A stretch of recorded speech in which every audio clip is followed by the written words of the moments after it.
கோவில் 18ஆம் படி கருப்பண்ணசாமியின் கதவுகள் திறப்பு.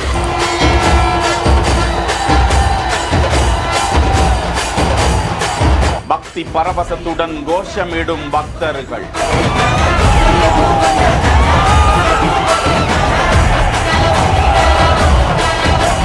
பிரம்மாண்ட கதவுக்கு சந்தன அலங்காரம்.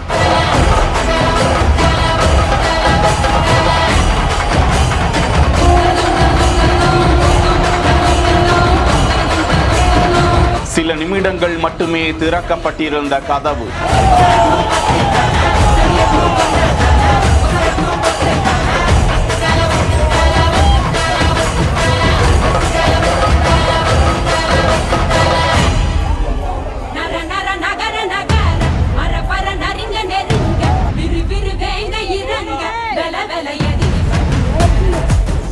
மதுரை மாவட்டத்தில் இருக்கக்கூடிய அழகர் கோவில் 18ஆம் படி கருப்பண்ணசாமி அப்பகுதியை சுற்றியுள்ள ஏராளமானோருக்கு குலதெய்வம். ஆண்டுதோறும் ஆடி மாதம் பௌர்ணமி நாள் அங்கு கோலாகலமான திருவிழா காணப்படும். அங்கு இருக்கக்கூடிய 18 படிகளையும் மலர் மாலைகள் பல்வேறு பூஜை புனஸ்காரங்களை செய்து அந்த பிரம்மாண்ட நிலை மாலை கதவுக்கு சந்தன அபிஷேகம் செய்து கதவுகள் திறக்கப்படும். அப்போது மேளதாளம் முழங்க தீபாராதனை காட்டப்படும் போது எழும் பக்தி பரவசம் பக்தர்களை பரவசப்படுத்தும் நிலையில் இவ்வாண்டு நடந்த பூஜை புனஸ்காரங்கள், கருப்பண்ணசாமியின் காட்சி, 18 படிகளுக்கு நடந்த பூஜைகள், கதவுகள் திறப்பு குறித்த காட்சி வெளியிடப்பட்டிருக்கிறது. அழகர் கோவில் சுந்தரராஜ பெருமாளை ஒருவர் திருடி செல்வதற்கு 18 மந்திரவாதிகளை அனுப்பிய கதை உங்களுக்கு தெரியுமா? அந்த 18 மந்திரவாதிகளும் அந்த 18 படிகளில் கருப்பண்ணசாமியால் கொலை செய்யப்பட்டு புதைக்கப்பட்டு இன்றளவும் அங்கு அடக்கமாகி இருக்கிறார்கள் என்பதும் தெரியுமா? சுந்தரராஜ பெருமாளுக்கு காவலாக அங்கேயே இருக்கும்படி